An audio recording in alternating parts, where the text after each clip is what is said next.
ಇನ್ನು ದೂರುದಾರ ಸ್ನೇಹಮಯಿ ಕೃಷ್ಣ ಅವರಿಗೆ ಇಡಿ ನೋಟಿಸ್ ಅನ್ನ ಕೊಟ್ಟಿತ್ತು. ಅದಕ್ಕೆ ಈಗ ವಿಚಾರಣೆಗೂ ಕೂಡ ಹಾಜರಾಗಿದ್ದಾರೆ. ಸಿಎಂ ಸಿದ್ದರಾಮಯ್ಯನವರಿಗೆ ಇಡಿ ಸಂಕಷ್ಟವಾಗಿದೆ.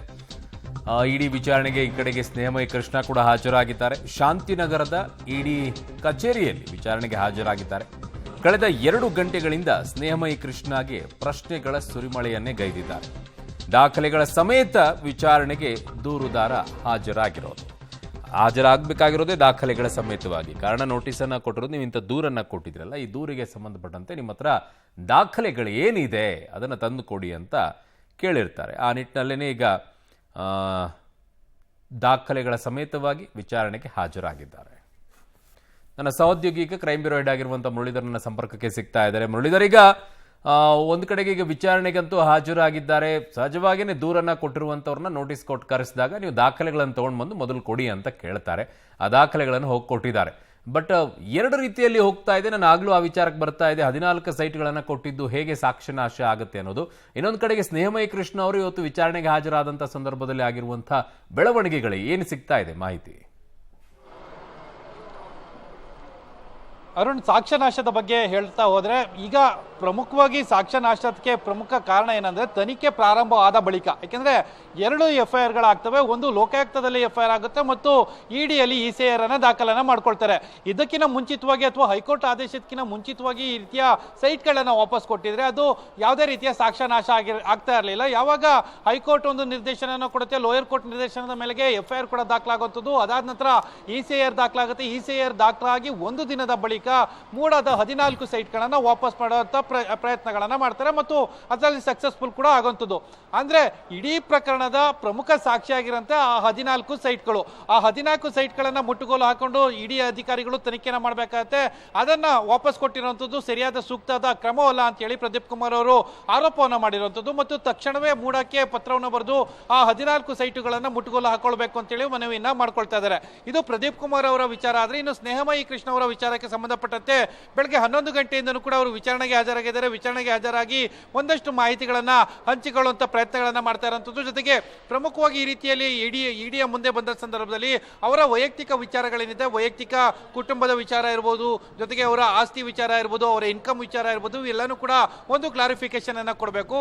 ಅದಾದ ನಂತರ ಅವರು ಕೊಟ್ಟಿರುವಂತಹ 500 ಪುಟಗಳ ದಾಖಲಾತಿಗಳು, ಅಂದ್ರೆ ಮೂಡದ ಪ್ರಕರಣಕ್ಕೆ ಸಂಬಂಧಪಟ್ಟಂತೆ ಮತ್ತು ಸಿದ್ದರಾಮಯ್ಯ ಮತ್ತು ಅವರ ಕುಟುಂಬಕ್ಕೆ ವಿರುದ್ಧಕ್ಕೆ ಸಂಬಂಧಪಟ್ಟಂತೆ ದಾಖಲಾತಿಗಳು ಏನೇನು ಕೊಟ್ಟಿದ್ರೆ ಆ ದಾಖಲಾತಿಗಳಿಗೆ ಸಂಬಂಧಪಟ್ಟಂತೆ ಒಂದಷ್ಟು ಕ್ಲಾರಿಫಿಕೇಶನ್ ಅನ್ನ ಕೊಡಬೇಕಾಗಿರುತ್ತದೆ. ಆ ಕ್ಲಾರಿಫಿಕೇಶನ್ ಅನ್ನ ಕೊಟ್ಟ ಬಳಿಕ ಅವರ ಹೇಳಿಕೆಗಳನ್ನ ದಾಖಲು ಮಾಡ್ಕೊಳ್ತಾರೆ. ದಾಖಲು ಮಾಡಿಕೊಂಡು ಮುಂದಿನ ಪ್ರಕ್ರಿಯೆಯನ್ನ ಚಾಲುವನ್ನ ಮಾಡುವಂಥದ್ದು. ಸದ್ಯಕ್ಕೆ ಮೂಡ ಪ್ರಕರಣದಲ್ಲಿ ಸ್ನೇಹಮಯಿ ಕೃಷ್ಣ ಅವರ ಹೇಳಿಕೆಗಳನ್ನ ದಾಖಲು ಮಾಡ್ಕೊಳ್ಳೋದನ್ನ ಹೊರತುಪಡಿಸಿ ಇನ್ಯಾವುದೇ ಪ್ರಕ್ರಿಯೆಗಳು ಕೂಡ ಸದ್ಯಕ್ಕೆ ನಡೀತಾ ಇಲ್ಲ. ಅರುಣ್, ಓಕೆ, ಹಾಗೆ ಸಂಪರ್ಕದಲ್ಲಿ ಮುರಳೀಧರ್, ನಿಮ್ಮ ಹತ್ರ ಮತ್ತೆ ವಾಪಸ್ ಬರ್ತೀವಿ.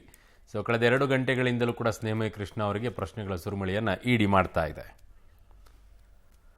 ಇನ್ನೊಂದು 50 ಕೋಟಿ ಆರೋಪವನ್ನ ಈಗ ಕುಮಾರಸ್ವಾಮಿ ಅವರ ಮೇಲೆ ಬರ್ತಾ ಇದೆ. ಯಾರು ಈ ಆರೋಪವನ್ನ ಮಾಡಿದ್ರು? ಸೊ 50 ಕೋಟಿ ನೀಡುವಂತೆ ಜೀವ ಬೆದರಿಕೆಯ ಆರೋಪವನ್ನ ಮಾಡ್ತಾ ಇದ್ದಾರೆ ಕುಮಾರಸ್ವಾಮಿ ಅವರ ಮೇಲೆ.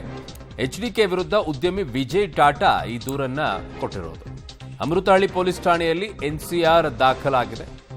BNS 352 ಸೆಕ್ಷನ್ ಅಡಿಯಲ್ಲಿ NCR ಅನ್ನ ದಾಖಲು ಮಾಡಿಕೊಂಡಿದ್ದಾರೆ. ಬೀದಿಯಲ್ಲಿ ಹೋಗುವ ನಾಯಿ ನರಿಗೆಲ್ಲ ಉತ್ತರಿಸಲ್ಲ, FIR ಆಗಲಿ ಅಂತ ಕುಮಾರಸ್ವಾಮಿ ಅವರು ಸವಾಲ್ ಹಾಕಿದ್ದಾರೆ.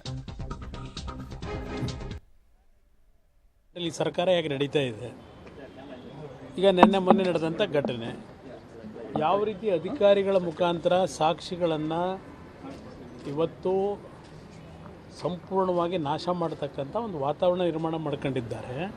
ಅದರ ಹಿನ್ನೆಲೆಯಲ್ಲಿ ಹೇಳಿದ್ದೇನೆ, FIR ಈಗ ನನ್ನ ಮೇಲೆ FIR ಇದೆಯಪ್ಪ, ನಾನು ಎಷ್ಟು ಸಲ ಹೇಳಲಿ, ನನ್ನ ಮೇಲೆ ಹಾಕಿರೋ FIR ಏನಿದೆ ನನ್ನ ಮೇಲೆ FIRನಲ್ಲಿ? ಇಲ್ಲ ದುಡ್ಡು ತಗೊಂಡಿದ್ದೀನೋ ಇಲ್ಲ. ಮುರಳಿ, ಈ ವಿಚಾರದಲ್ಲಿ ನೋಡೋದಾದ್ರೆ ಈಗ ದಾಖಲೆಗಳನ್ನು ಬಿಡುಗಡೆ ಮಾಡಬೇಕಾಗತ್ತೆ. ಸುಮ್ಮನೆ 50 ಕೋಟಿಯನ್ನ ಕೇಳಿದ್ರು ಅನ್ನೋದಲ್ಲ, ಅದಕ್ಕೆ ಆಡಿಯೋನೋ ವಿಡಿಯೋನೋ ಏನೋ ಒಂದು ಸಾಕ್ಷಿ ಬೇಕಾಗತ್ತೆ ಅಲ್ವಾ? ಏನಾದರೂ ಇದೆಯಂತ ಈ ಪ್ರಕರಣದಲ್ಲಿ? ಅರುಣ್, ಏನಂದ್ರೆ ಇದುವರೆಗೂ ಕೂಡ ಆ ರೀತಿಯ ದಾಖಲಾತಿಗಳನ್ನ ಒದಗಿಸಲಿಕ್ಕೆ ದೂರುದಾರರು ಸಫಲರಾಗಿಲ್ಲ. ಯಾಕೆಂದ್ರೆ ಪೊಲೀಸರು ಇದರ ಬಗ್ಗೆ ತನಿಖೆಯನ್ನ ಮಾಡ್ತಾ ಇದ್ದಾರೆ. ಜೊತೆಗೆ ಇದರ ಬಗ್ಗೆ ಒಂದಷ್ಟು ಮಾಹಿತಿಗಳನ್ನ ಕಲೆ ಹಾಕುವಂತ ಪ್ರಯತ್ನಗಳನ್ನ ಮಾಡ್ತಾ ಇರುವಂತದ್ದು. ಆದ್ರೆ ಕಳೆದ 2 ದಿನಗಳ ಹಿಂದೆ ಕೊಟ್ಟಂತ ದೂರ ಏನಿತ್ತು, ಇವತ್ತು ಅದನ್ನ ಎನ್ಸಿಆರ್ ಆಗಿ ಕನ್ವರ್ಟ್ ಅನ್ನ ಮಾಡಿದ್ದಾರೆ. ಬಹುತೇಕ ದೂರುದಾರರು ಇದನ್ನ ಕೋರ್ಟ್ಗೆ ಚಾಲೆಂಜ್ ಮಾಡಿ ಕೋರ್ಟ್ನ ಮೂಲಕ ಪಿಸಿಆರ್ ಅನ್ನ ದಾಖಲು ಮಾಡಿ ಅದಾದ ಬಳಿಕ ಎಫ್ಐಆರ್ ಅನ್ನು ದಾಖಲು ಮಾಡಿಸುವಂತ ಸಾಧ್ಯತೆಗಳು ಕೂಡ ಇರುವಂತದ್ದು.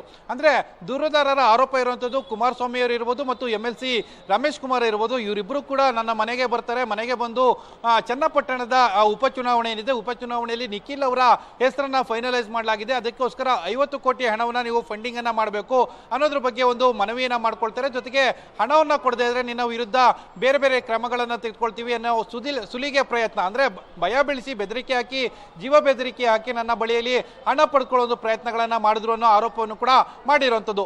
ಸದ್ಯಕ್ಕೆ ಅದಕ್ಕೆ ಪೂರಕವಾದ ದಾಖಲಾತಿಗಳು ಅಥವಾ ಪೂರಕವಾಗಿ ನೀವು ಹೇಳಿದಂತೆ ಆಡಿಯೋ ಮತ್ತು ವಿಡಿಯೋಗಳು ಏನಾದರೂ ಸಿಕ್ಕಿದ್ರೆ ಅದನ್ನ ಹಾಜರುಪಡಿಸಬೇಕಾಗುತ್ತೆ. ಸದ್ಯಕ್ಕೆ ತನಿಖಾಧಿಕಾರಿಗಳ ಮುಂದೆ ಅದ್ಯಾವುದನ್ನು ಕೂಡ ಹಾಜರುಪಡಿಸಿಲ್ಲ. ಬಹುತೇಕ ಇದು ಕೋರ್ಟ್ನ ಮೆಟ್ಟಿಲೇರುವಂತಹ ಸಾಧ್ಯತೆಗಳು ಕೂಡ ಅತಿ ಹೆಚ್ಚಾಗಿರುವಂತದ್ದು. ಅರುಣ್. ಓಕೆ ಮುರಳೀಧರ್, ನಿಮ್ಮೆಲ್ಲ ಮಾಹಿತಿಗೆ ಧನ್ಯವಾದಗಳು.